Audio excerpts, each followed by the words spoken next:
I'll call to order this August 15th meeting of the Parks and Rec Commission. Reminder to those of you watching at home, you can always come in and fill our audience and provide public comments if you so choose. First order on the agenda is approval of the minutes from the July 18th meeting. Move to approve. Second. And it moved. That wants to approve this, say aye.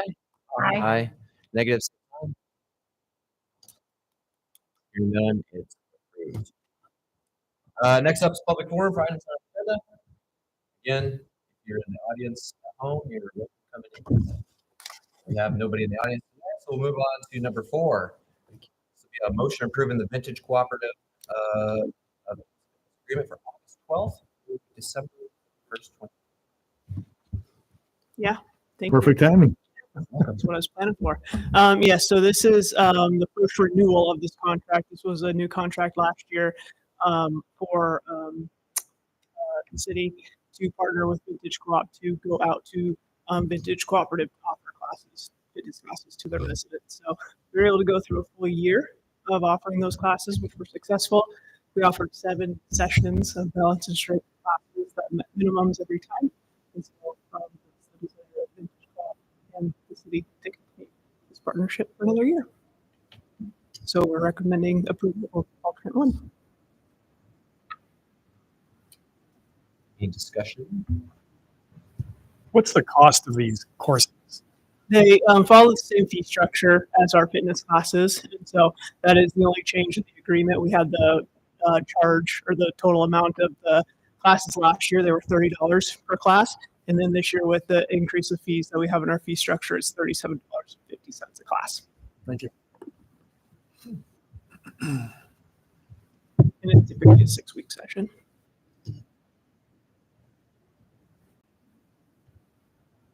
Move to accept alternative 1. I'll second that. Is there any discussion? All those in favor of approving alternative 1, say aye. Aye. Negative, same sign.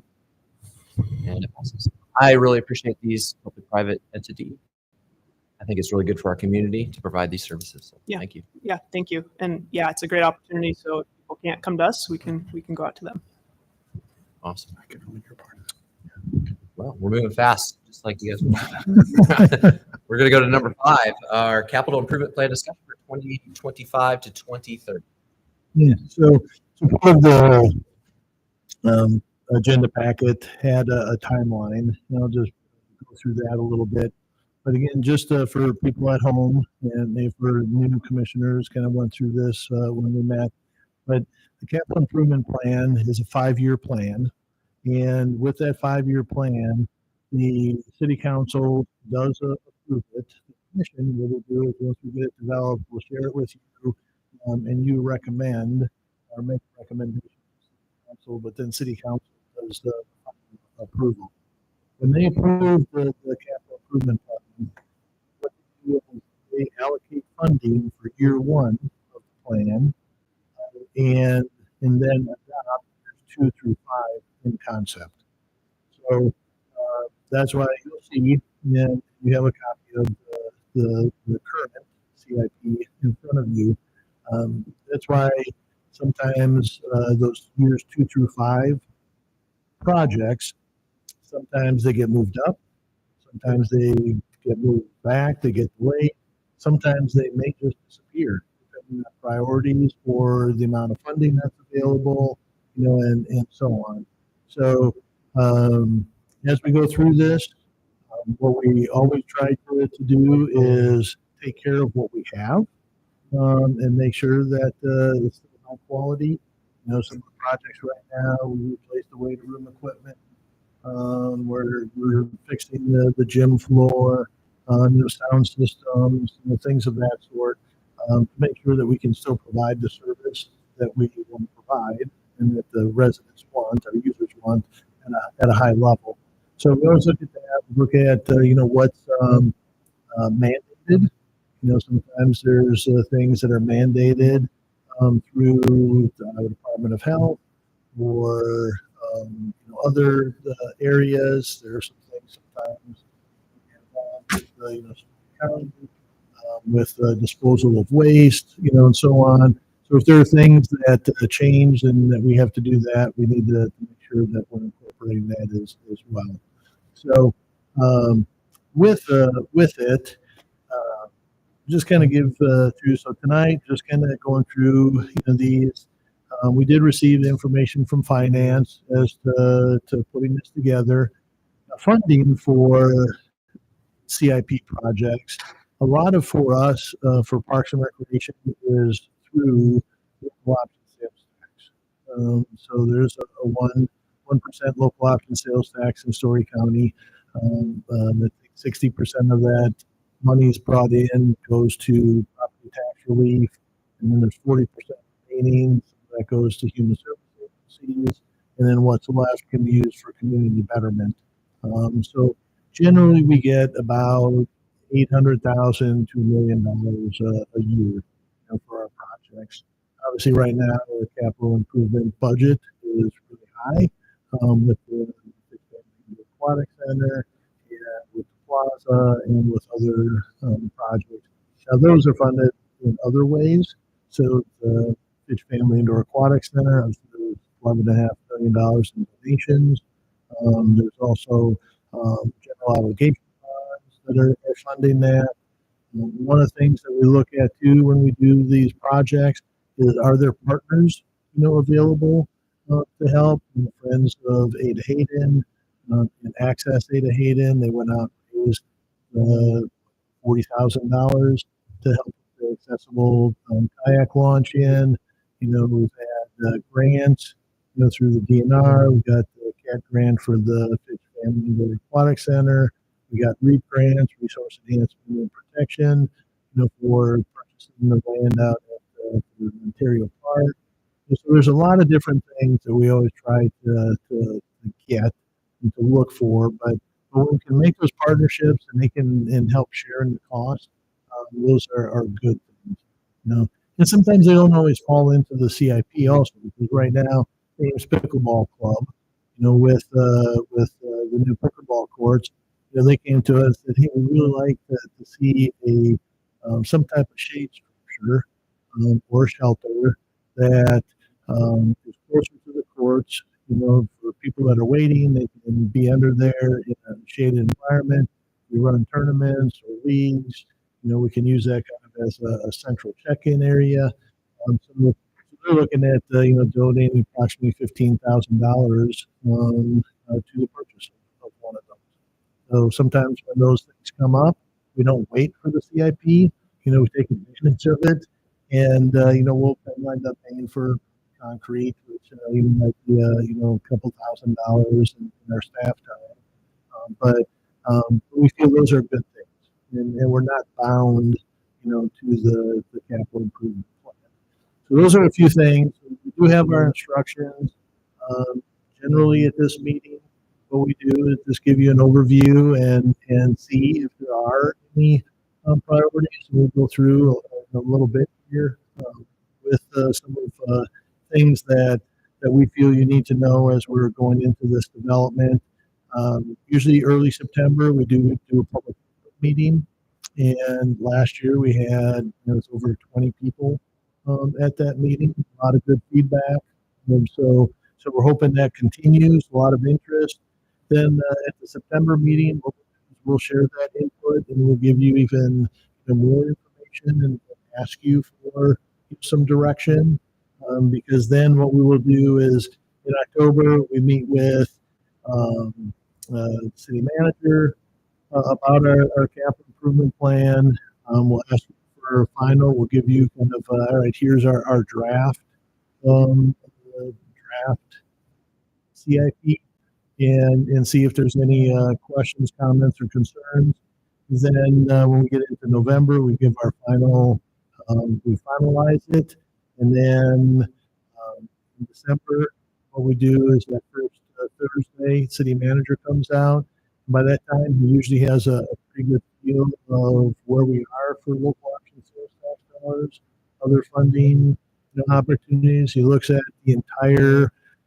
At that point, he'll have a little better feel for the entire capital improvement plan. And the capital improvement plan is not just local option sales tax dollars. There's a lot of road projects. There's other things, other funding sources, road use tax dollars. There's a lot of general obligation bonds that get purchased. So there's a lot of different things that happen. So that's what happens at the December meeting. And then in January, we give final presentation to City Council. So sometimes what it works out, and I think it will work out in this situation, that the commission meeting will be prior to that council meeting. So you can make your recommendation, and then when I present to council, you give them your comments. And then there's usually a public hearing, and then approval by city council, and then we start instituting and implementing the CIP come July 1st of 2025. So that's kind of an overview of things. So any questions on just that aspect? What your role is as a commission? And I always encourage commissioners is this is really a time that if you're talking to somebody and they say, hey, have you ever thought about doing this? Have you ever thought about doing that? And that's a good time to have them reach out to me, to reach out to Joshua, any one of the three of us. But then we put that, encourage people to go to that public input meeting if they have some ideas. Last year was interesting. There were a lot of questions that didn't even pertain to Parks and Recreation. There's like, I don't know how many times I said, well, that's ISU land. That's an ISU function. But we help them out. We answer things as best we can and try to get them in the right direction with them. So if you do hear things, always encourage them to talk to us, come to the meetings, and even these meetings, the commission meetings, is an opportunity for people to share their thoughts. As we get to September, October, it's an opportunity for people to still come and say, hey, I don't agree with this, or you need to think about that. Now, sometimes also I should say that with the capital improvement plan, we finish projects and sometimes we have savings, and then sometimes we have projects and we don't have any funding, so we can take the savings from one project and use it for another project. Just go to city council and say, all right, this is $20,000 short when we got the bids in. We're 20,000 short in funding. We have savings of 40,000 on this project. We'd like to use 20 of that for this, and that's another way that we get things funded. Sometimes we can maybe one thing that we're looking at right now is there are some skate park repairs that are needed, roughly in the neighborhood of $10,000. So will we wait till the CIP and program it in, and then do that work as of July 1st of next year? Maybe. We might be able to get it done earlier with savings from another project. So those are just some other things that we try to look at as well. Courtney, Josh, what do you think? Anything else that I'm missing?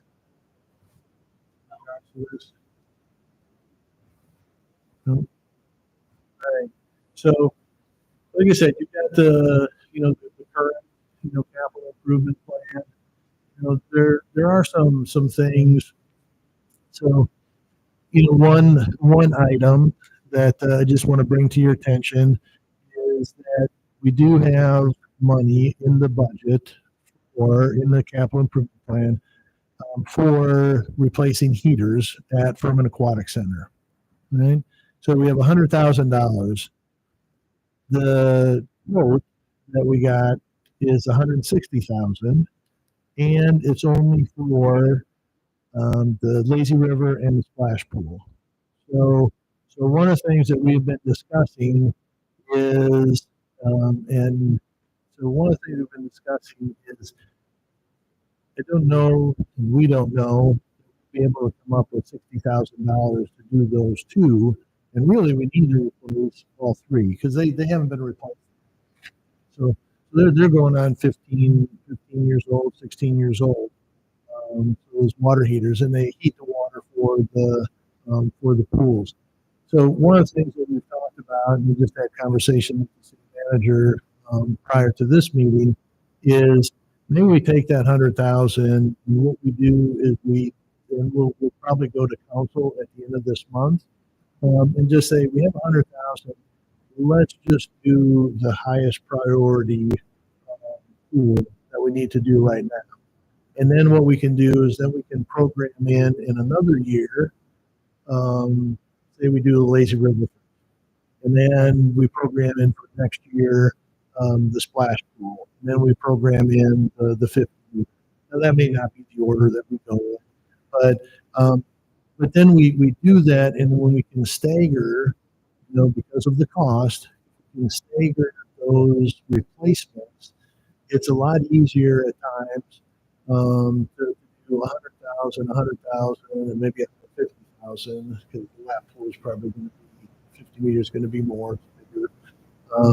So when we do that, it's a lot easier to program that in if we can stagger, those replacements, rather than if we have to do 350,000, 500,000 all in 1 year, then some of our maybe other maintenance that we need to do now has to get delayed, or maybe some other things that we can't do. So it's a strategy that we have been discussing, and I've shared this before in Miracle Park. One of the things people ask us about is, well, why did you go with Swing Alley and Spinner Squall and Sliders Canyon and Mushroom Cove and that kind of thing? It's like, well, one, we wanted to make sure that individuals with autism, if they were overstimulated, there was another place for them to go to where maybe isn't as stimulating, so they can kind of take a reprieve from that. But the other thing is we would have to replace all that surfacing at the same time. If it was all one thing, we're probably talking $500,000 or more to replace all that surfacing. So you probably will see that because that's been open since 2020. We opened in 2020. So you're probably going to see that the surfacing 7 to 10 years, probably need to start replacing it. So we'll start programming in. Which one's wearing the worst? Let's replace that this year, and then we'll replace another one next year, and so on. Again, it just gives us a little bit more flexibility, and it doesn't impact, some of our other things. Like we had to do 500,000 in 1 year. Maybe we don't get some of the playground replaced for our schedule. So that's just a strategy that we're looking at. Adam, do you have any comments? Do you like that? Don't like it? You mentioned the 3 heaters cost $160,000 total. No, it's just the heaters, and it's more than 3. So how many heaters in total? 20 on-demand heaters. Okay. All 3 basins, so they're all separate. 20 heaters for all 3 basins. So just replacing the heaters for the lazy river and the splash pool is 160. Okay. That includes labor. Yep. So Do you have time to stagger it? Like, there's still work, other, there'll still be heated. Yeah, and one thing that we can do, so say that they're all the same heaters. So if we replace the, let's just say again, the lazy river, we replace that with the 100,000 that we have. We can salvage some of the parts of the heaters that we're taking out. So if one does go bad or a couple go bad, we do have some parts that we can, take from and install those to buy us a little bit more time. One of the things, that was suggested was, well, replace these heaters and then we'll have all these 15-year-old parts to replace 15-year-old heaters. And that concerns us. Not really what we want to do. But I think in the short term, we can use some of those parts to get us to, 2 or 3 years down the road. But we do want to replace some of those heaters this year after this season, so their new heaters are installed in May when we need them. Now, one of the other things that may happen, which generally doesn't happen for us, but maybe we go out to bid and we say we're just going to do one, and the lazy river comes in, it's only $40,000, for those heaters. Well, hey, let's go back out and put out a bid for the splash pool. So those are things. So Jeff, you had a question? Well, I'm just wondering about the temperature of the water that you're trying to reach. So how much do you fudge the temperatures of the water by cutting back on the number of heaters too? You have a certain critical temperature that you want to keep it above? Or is it pretty much based on complaints and Comfortable. Yeah. I think once the water temperature outdoors gets to 80 or greater, people are pretty happy. Yeah. In May, when they're climbing into 70-degree water, some people, if they're there for fitness, they're lap swimming, and they're working out. It's not as big a deal, but some of the others that are just going for the recreational aspect of it. So I'd say 80 is kind of. I was just going to say for comparison, like we were exploring the high school potentially like classes.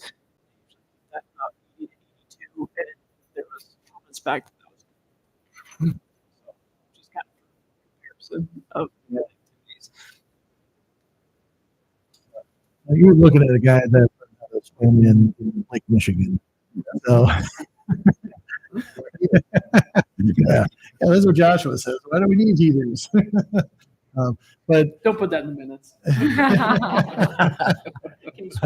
but it's one of those things when we talk about service levels, and we have to look at these things. So say, all right, well, maybe we cut back on heaters, or we can't keep up, and maybe we drop the temperature 2, 3, 4 degrees, and then all of a sudden, our pass sales, our daily admissions, those things all start to be sacrificed, and is it really worth it to cut back and then jeopardize revenue that helps us do what we need to do? That's a good question. As the summer progresses, it's probably easier to move water to stay at more relative temperatures that are hot, right? Is that correct? You're not pumping cold water in. No, we do put cold water in. So We have makeup water, just with, there's evaporation, mhm. there's people get out of the pool that take water with us, so Right. there's always makeup water going in. What about all the rain? That goes in there as well. Yeah. So, like temperatures like last week are not good time. Not good. So that's one example of something that we're going to have to take a look at. Like I mentioned, the Miracle Park with the surfacing, need to look at that.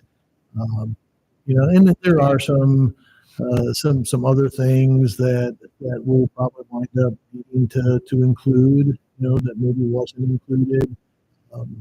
We usually sit down with staff, have a discussion, and get some feedback from staff, which we bring those ideas to you as well. And then it's one of those things that, really, Courtney, Josh, and I take all this information, and then we have to look at. And one of the things is, and I know, Nathan, you asked these questions, you bring up these comments at that time about how many people are we serving, and that's what we look at. We've got 100,000 people or $100,000 for 1,000 people, or $100,000 for 10,000 people. That helps us prioritize where that money. Although sometimes we have to do it because it's already a service that we're doing. It's a service that people still want, but those are tough. And sometimes, the commission is faced, and we've talked about this before, is that you have some competing interests. You have, people that want this, and there's people that don't want this. We had somebody wanted a climbing boulder in the park.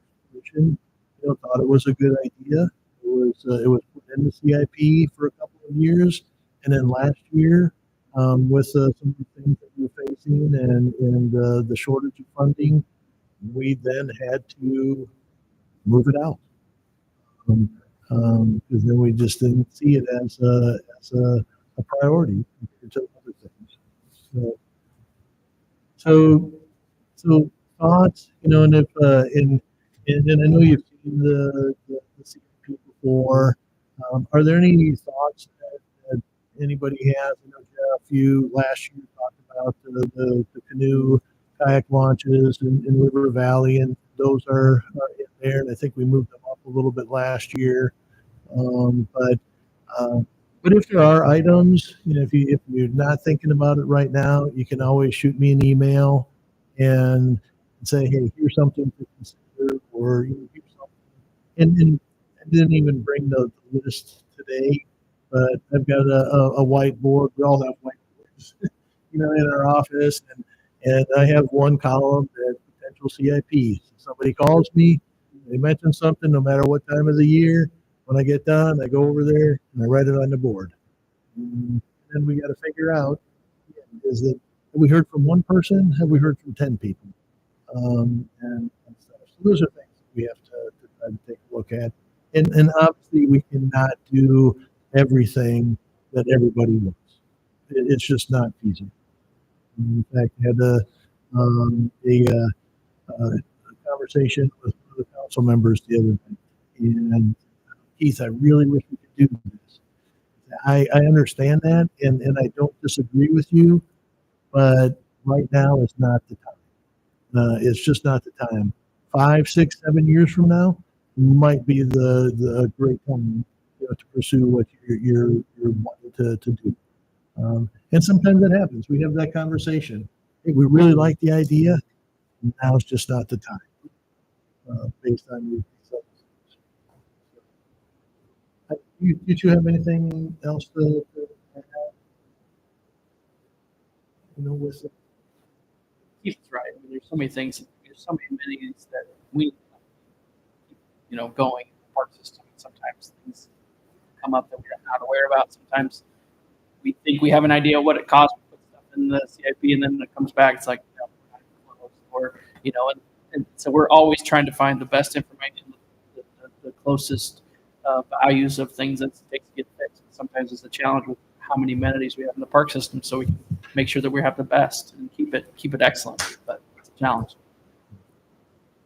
And one thing, a conversation that I've had with, just so you're aware, I had a conversation with the city manager, and we've typically get that 800,000, and sometimes it's more, sometimes it's less. But one of the conversations that I've had with them, if we're going to continue to add parks, add amenities, we're adding the mini pitch, we'll have the splash pad, we'll have this. Some of that stuff is operations. But for the upkeep, we can't continue to do what we need to do at 800,000.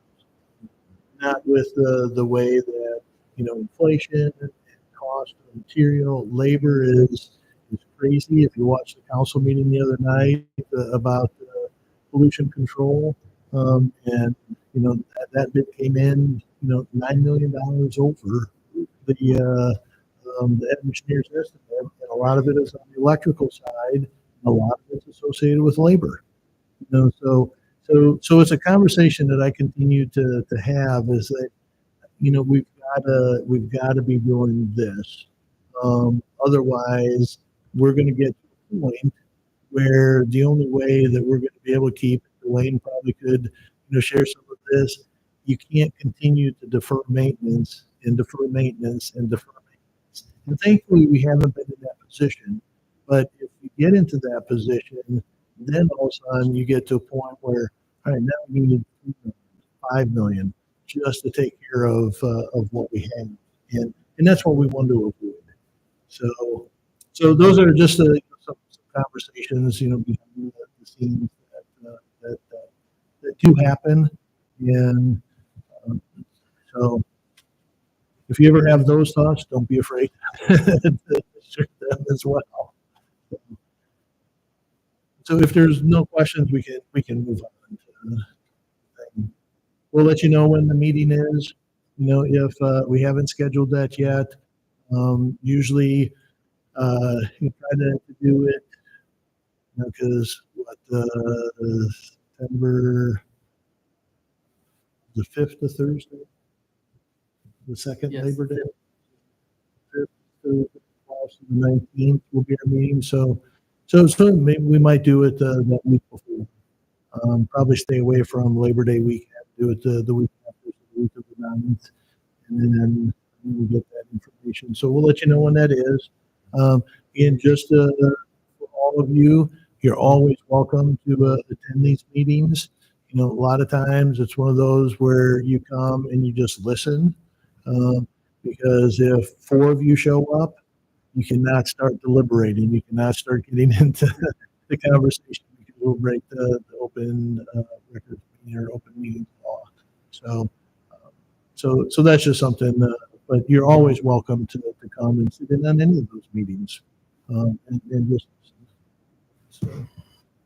And Keith, I see the role of this commission as citizen oversight to represent that silent majority of people that use our facilities. When we have 80,000 unique users at the Aquatic Center that don't say a word because they appreciate the services we're offering, and it's our job to represent those people.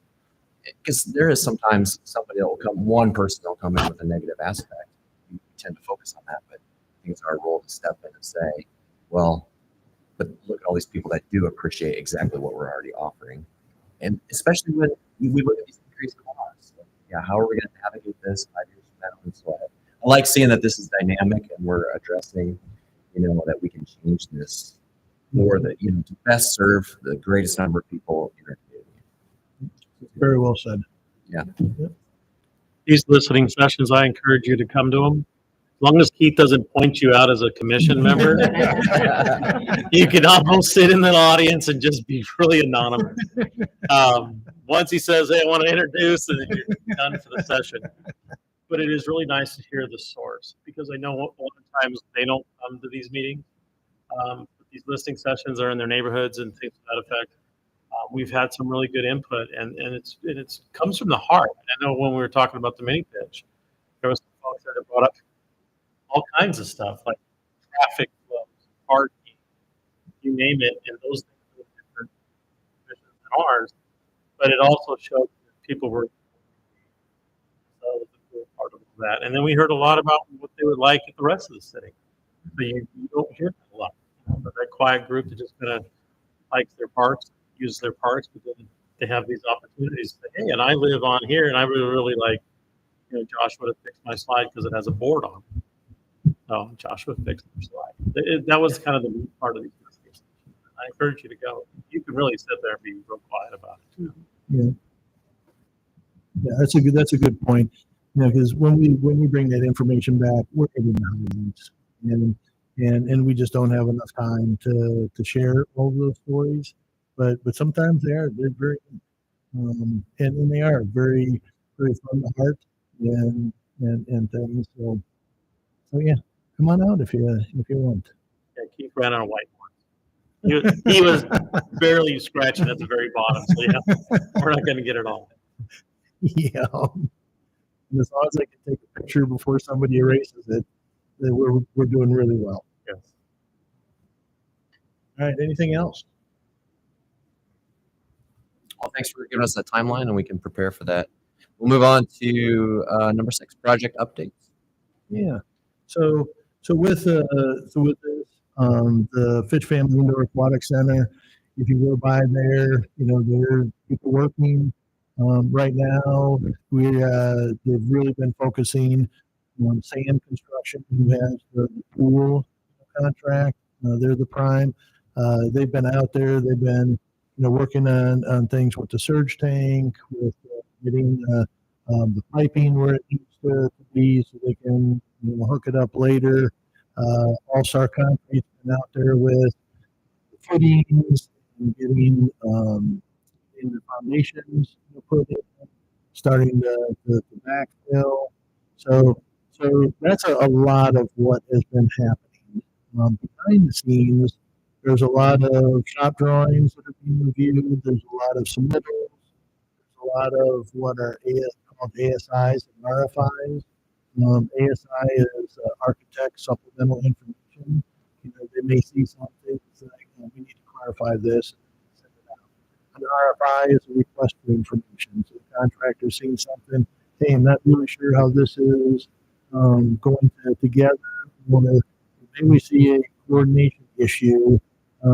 If we do this, this is going to be an issue with the people putting the ductwork in. We can't put a light and the ductwork in the same location. So there's a lot of that kind of stuff. We are seeing, I think, what are we up to? Order 17, I think is what I have sitting on my desk right now. Some of them have been $0. Some of them have been $40,000. Most of everything is stuff that we're asking for or things that needs to be done. So that's a good thing. We do have a bid out right now for commissioning of the equipment. So in commissioning, what they will do is they'll come in and it's really doing a test, kind of seeing how things are going when it's being installed, making sure that it's installed, and really at the end making sure that all of that air handling and the mechanical and the pumps and all that stuff is working correctly. Just had a meeting prior to this. We're looking at the building envelope and what needs to be done there. So Story Construction is putting together a scope of services, and there too will be some things. We'll do a deep dive into the shop drawings, the submittals, the plans, the specs, and then make sure that with the building envelope, things are installed. The vapor barriers are installed where they need to be. Waterproofing is installed where it needs to be, and stuff, because the envelope is really important. You've got a caustic environment with a lot of the chlorine. We need to make sure that it's not getting behind the walls and deteriorating the building from inside out. So that's something that we're working on. But so far, from a budget standpoint, we're doing well.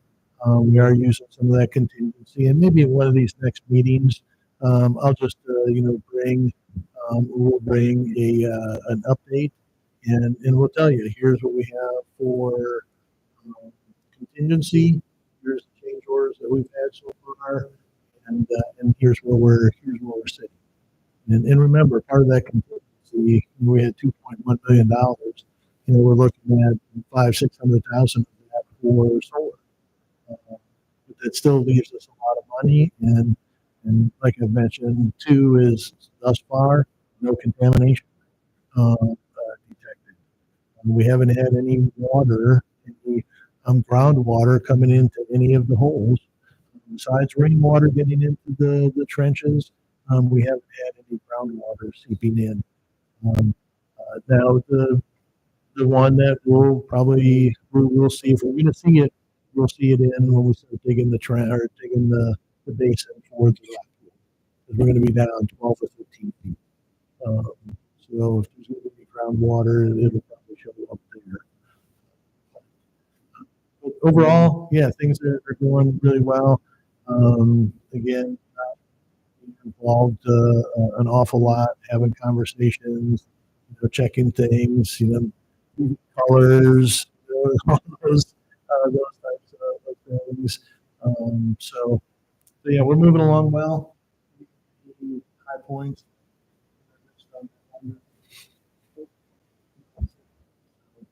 So, and at some point, I think what we'll do is we can even arrange, wait, the steel and the precast probably not till September or so. But once that starts getting put in, we start seeing a little bit more. Maybe what we do is we schedule a tour, and throughout from here to the end, maybe we go out there a few times, and you can see some of that progress and see how it's going. Just make sure we get a group picture with all of you in your hard hats. Any questions on Pitch? Okay. So with the Stephen L. Schenker Plaza, we talked about this the last time, and there's been conversation. We did have an expert, a concrete expert, came in. He was here 5th and 6th, 6th and 7th, 5th and 6th. Yep. Yeah, so the 5th and 6th, looking through the surface and so on, and he said, yeah, the surface is not good. Don't know what really went on. Looked like maybe the concrete was drying too fast. Jordison lost control of the pour, and that really led to a lot of different things. He pointed out some things.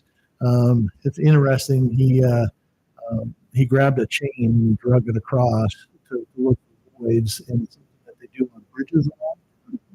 But he said, yeah, I drugged the chain, really didn't hear any voids, maybe some honeycomb areas, but he identified cracking. He is not in support of any of the recover that we shared with you. That mock-up that was done, he said, no, reject it, don't even go any further, with it. One thing that he pointed out is that, there's the piping, and then there was a metal mesh right on top of that piping, and then there was an inch and a quarter of concrete was supposed to be over the top of that. So he pointed out there was 3 different locations where that mesh is at the top of the concrete surface and is already corroding.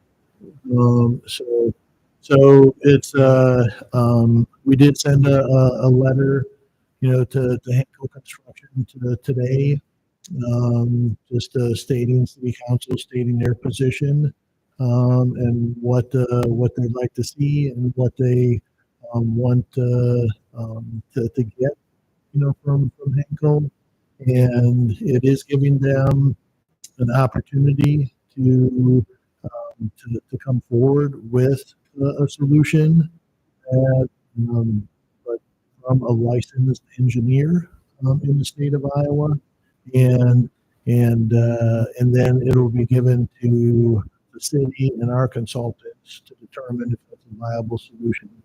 But we did let them know that if they choose not to go that route, that we will go with remove and replace. So yeah, we kind of talked last time what we're looking at. doing. So that's the rest of it. We're still there was, I don't know if I mentioned this or not, with the concrete along the spray pad needed to be bonded. The electrical engineer, or not electrical, the electrical inspector for the city of Ames said that it's not bonded. It needs to be bonded. So they are going to be ripping out some of that concrete along the spray pad. That's going to start tomorrow. It was supposed to start last Wednesday, Friday, and then Monday, and Friday. There has been some weather issues with this. So, but that needs to get corrected, needs to be installed right.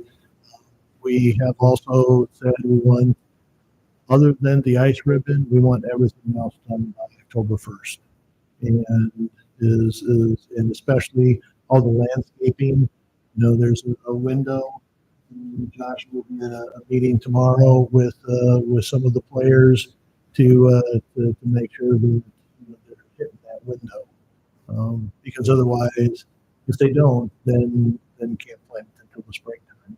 So that's where we're at right now, and we'll continue to keep you up to speed on what's happening. Anything I missed there? So, then mini pitch. Courtney, you want to give just a little overview of where we're at and what we're trying to accomplish? Yeah, so we're working with a local company to finalize the design and construction documents. We've been working with them since April. We did see a delay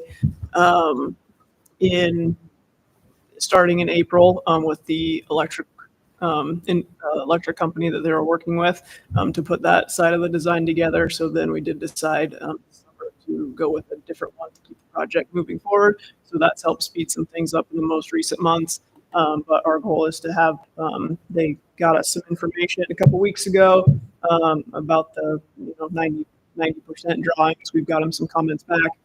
We're hoping to get those corrections back and have them ready to go so we can make the next council meeting on the 27th to get those plans and specs approved so we can get that information out to bid. We're going to have 4 different bid packages with the project from concrete, electrical, and different components in the mini pitch system itself. But we'll get those bid packages out, and we've already been able to meet with the design review committee through planning here with the city. Those 90% plans, and they've given us to proceed to. So we're hoping just to get that information so we can get the project in front of council on the 27th and get that out to bid for hopefully a completion in the fall. We know it's a quick turnaround, so we'll either look at, we're really going to be pushing for completion in fall, but we may have potential in those bid documents to also explore potentially a spring if it's going to be a huge cost difference for them to fit a project in. So yeah, we're moving forward and hopefully we'll see some progress soon.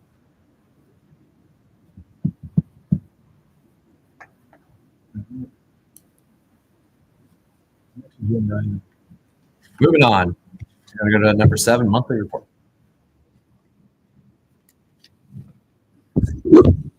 I'm happy to report that we are in the final stages of kind of fixing our shortage of staff on the maintenance side.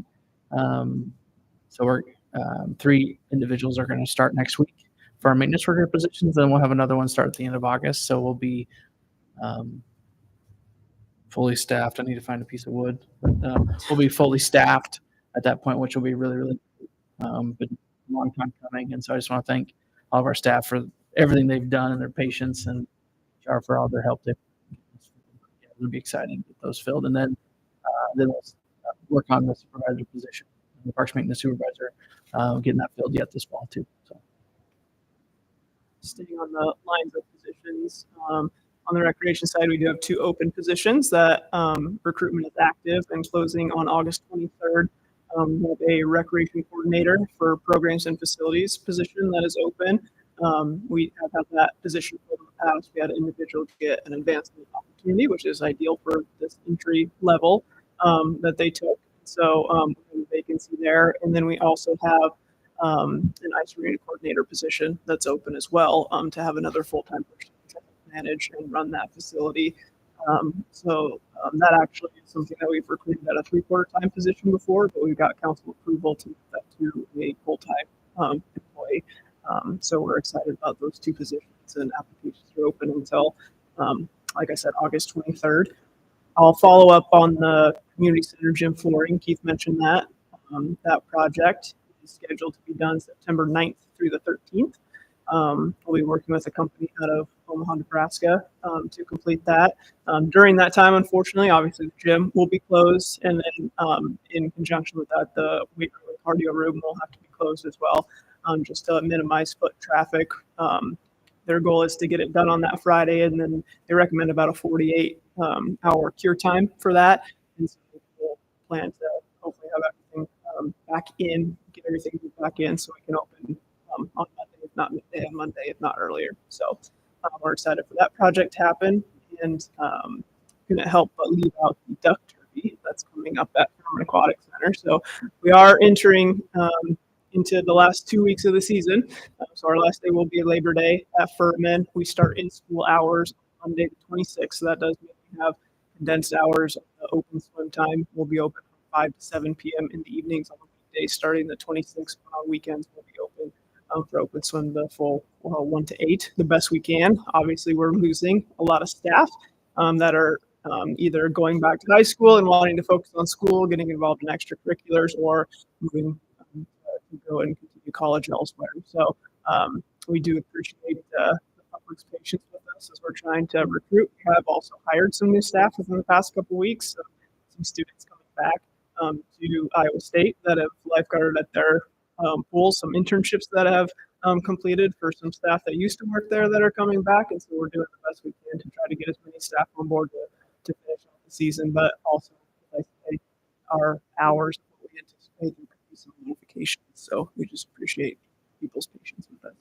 as we navigate and try to get as many people to safely open the facility as we can so people can enjoy it in a safe manner. But like I said, the duck derby that will take place at the Lazy River at Furman at 6:30 on Monday, September 2nd. So ducks are available to adopt that you can purchase here at the community center or at Furman Aquatic Center. So we encourage all the proceeds for that event go to support our youth scholarship fund. So we encourage everybody to get a duck and get in the race and help support the youth scholarship fund best way we can. And we also have a lot of community businesses that have donated prizes for the event as well.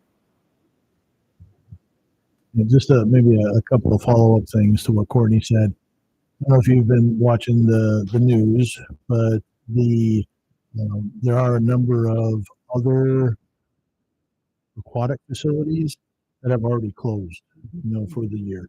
Des Moines area, I think Des Moines closed on Sunday, might have been their last day. Some of the other ones. So we have always tried to stay open, which is good for our users.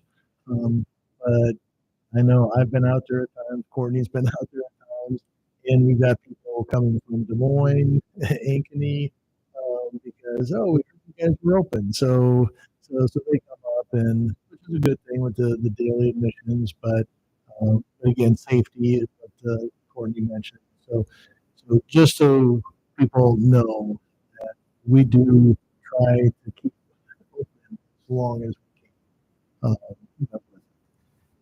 And then maybe I think something that I think is worth mentioning to me is how many applicants have we applied for these two positions so far? Yeah, I don't want this to deter anybody from applying, but the recreation coordinator position, I think we're sitting at around 50 applicants, and I think for the ice arena coordinator position, we're sitting at 25. So that's been really positive and encouraging to see applications come in. They haven't been reviewed, I'll say, from a standpoint to see if they all meet qualifications or minimum qualifications, but that is encouraging to see more applications coming in than what we've seen in the past couple of years. So. Anything else, Joshua?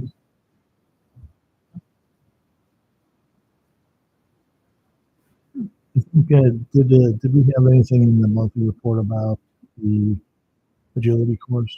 We did. Yeah. So maybe we could just just talk about that real briefly. So we really have two projects there. We have the agility course, and then we also have money set aside for shelter and restroom.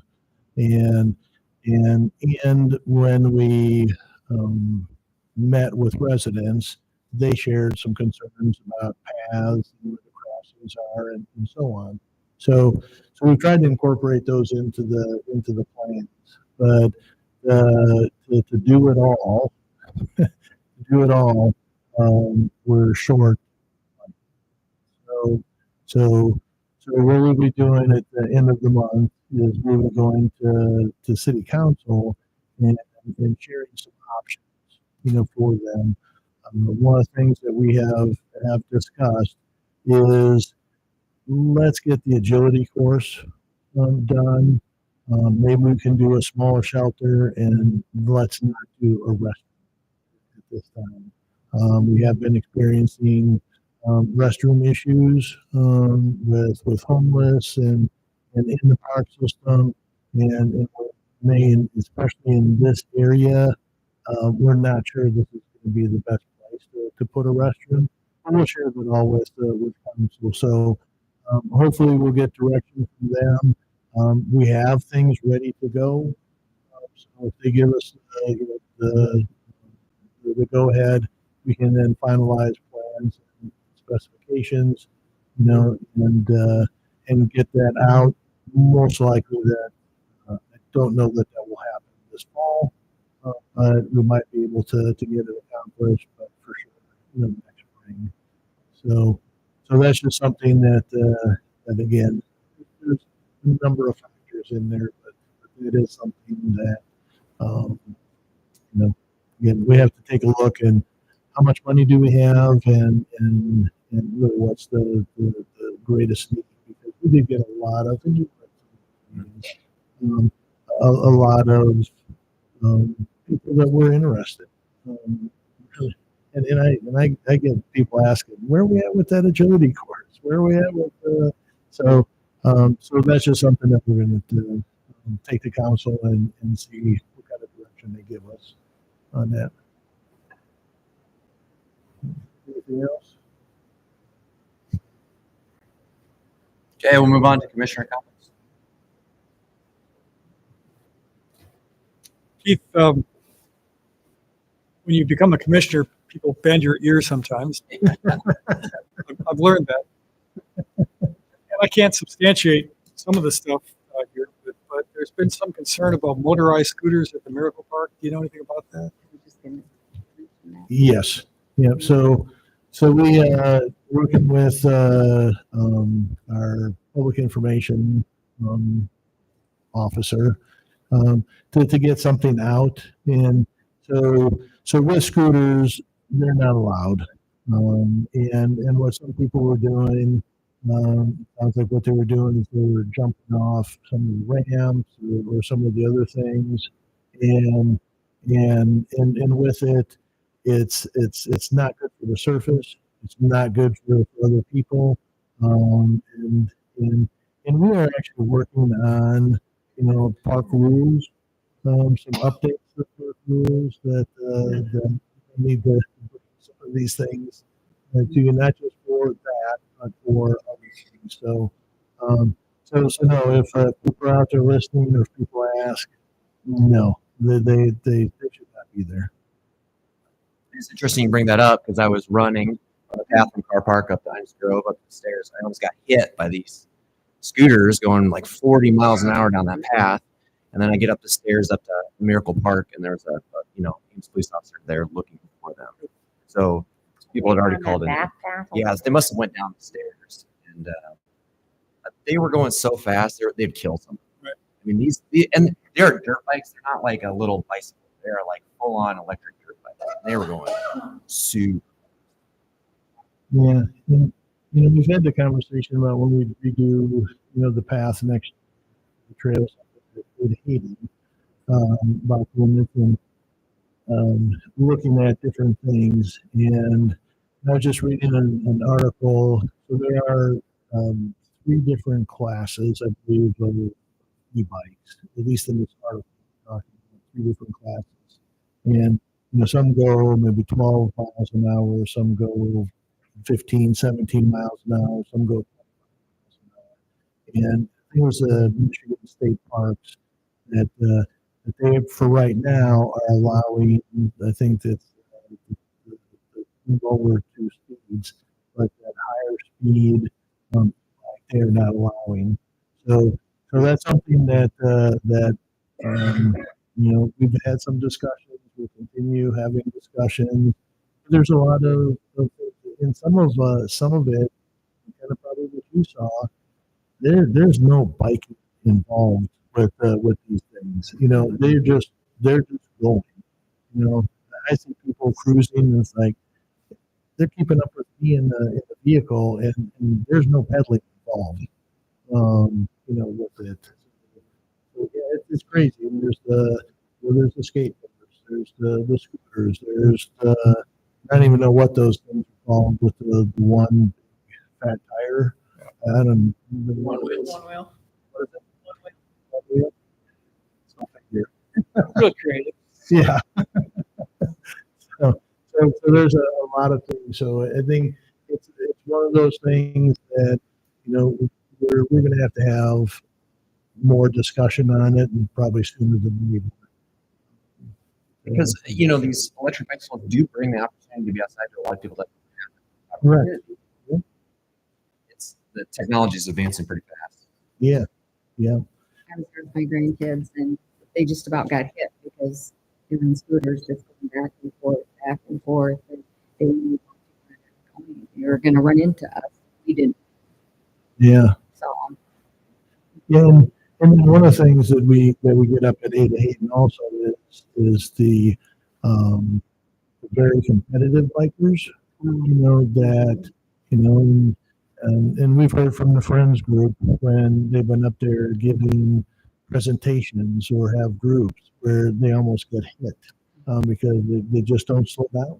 And so those are all things. And right, it's again finding that balance as to how do we encourage people to get out and use some of these things that are available to them. Because we all know there are a ton of benefits of being outdoors. It's a proven fact. So we don't want to discourage it, but it's got to be done in a safe way. And how do we balance those issues? Yeah, Jeff. Well, I changed the subject slightly, but I was down at the 13th Street Dam area, and there were a bunch of fishermen down there, 4 or 5. And one person said, "Well, why don't you stock trout down here?" I said, "In the sky." And he said, "Yeah, just for the winter." So anyway, I thought I would at least mention that since he did. And I've seen more people fishing down there this year for a number of reasons than I have in years. And I thought, well, it's an interesting idea. I'll bring that up. But I'm seeing more people down there on the Skunk. We had water in the Skunk this year. More people paddling and tubing and fishing than I've seen in several years. It was nice to see. Yeah, it's great to see. Well, I don't know if the DNR that we work with for stocking at Ada Hayden, I don't know if they have a river stocking or not, but it's something we can reach out to them and see what he says. Well, it would just be interesting to get a surge of fishing down there. Yeah. That would kind of get it started. Sounds good.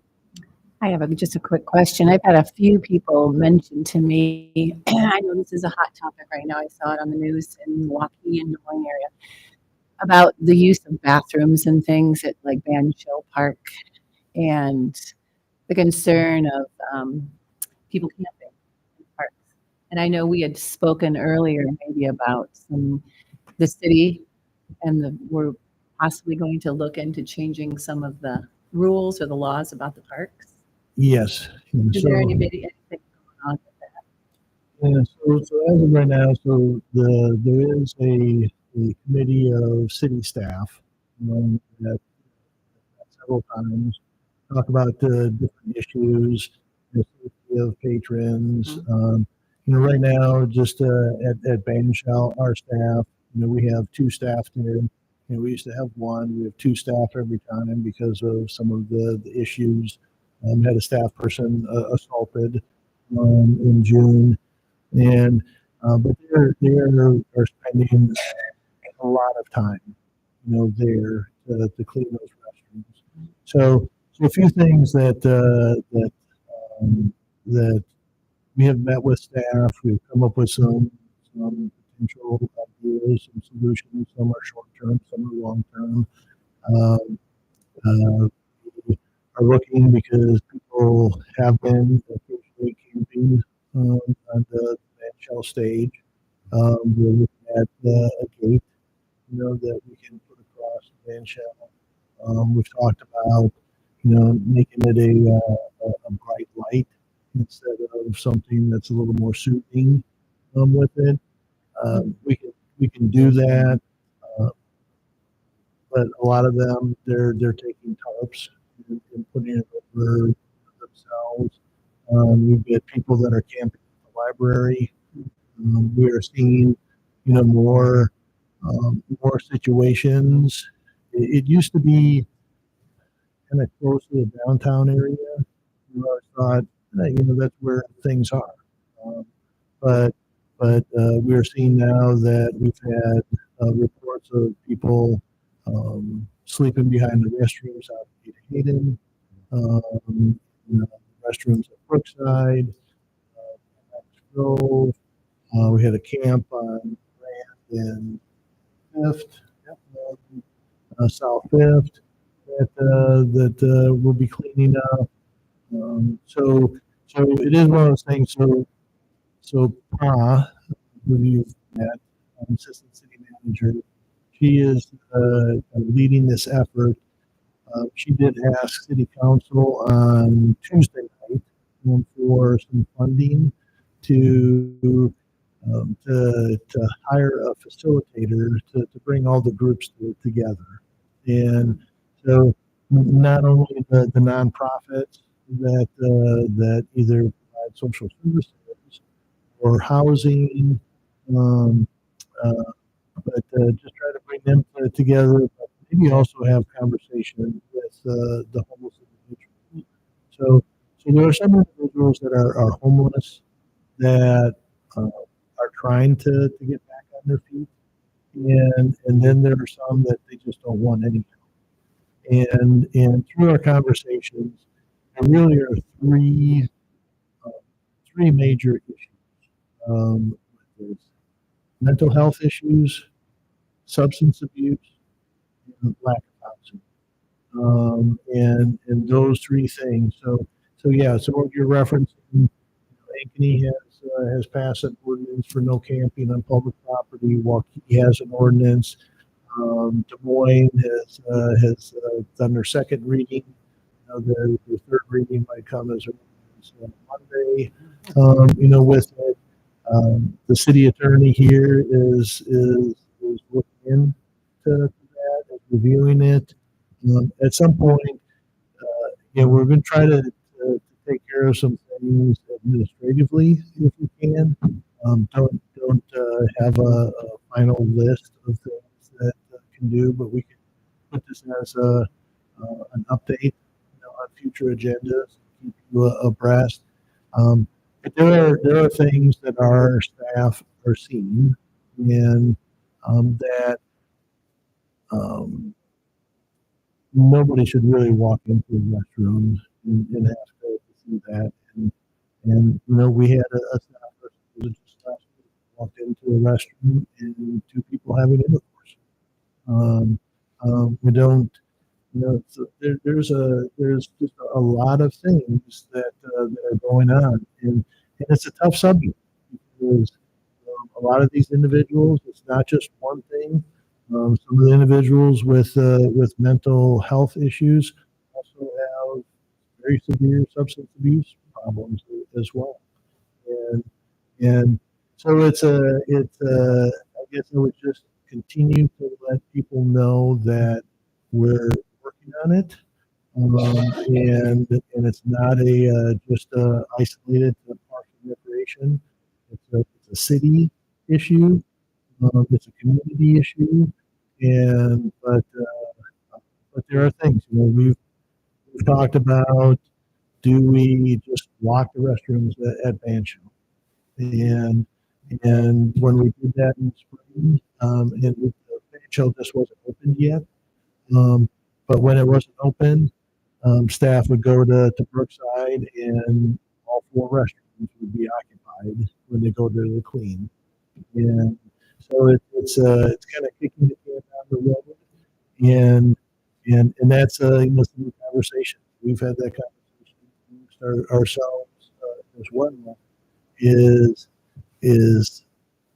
how do you come with a solution that will really help solve the problem? There is a concern that there are people that in officers, police officers have heard, from some of the individuals. Well, where are you from? Well, I'm from here. Well, why are you in Ames? Well, we've heard that Ames has great services, and you heard, just even with Des Moines, recently, people are saying, not everybody is from Des Moines. There are stories where somebody gave them a bus ticket to Des Moines, go down there, and so it's one of those things, and it's not just unique to Ames, it's not unique to Iowa, it's a nationwide problem, and it's going to take a lot of cooperation, a lot of organizations and groups to try to solve. We in one of the conversations that we had, I said it's one of those things I think we have to understand or maybe realize that we're not going to eliminate the problem, because if we have that as a goal, we'll fail. I don't think that's what we have to do. What we have to try to do is we have to manage it, minimize it, and continue to provide safe environments for all of our users. Right. And that's a hard thing. We've had a conversation with, it might be 20 individuals, and yet thousands of our users are being impacted. Our staff tells us stories where, we got there and there was a family at the park, and then this happened, and they're gone.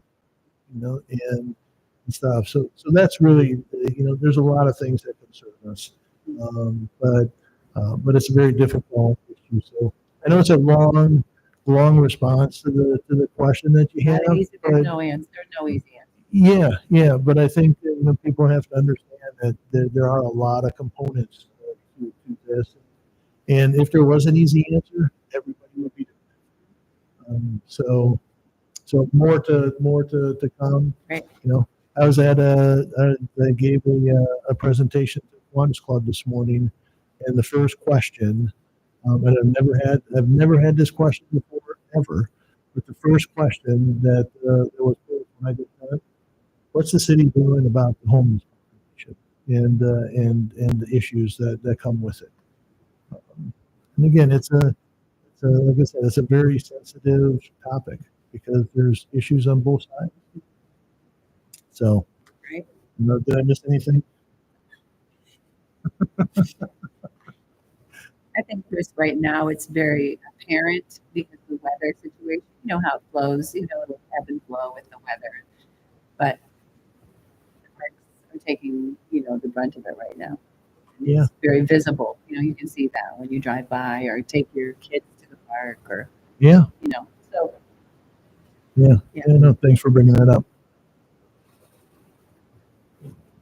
So council did approve funding for hiring a facilitator on Tuesday night. It's great. So Paul will be working on that. Good place to start. Any other comments? Okay.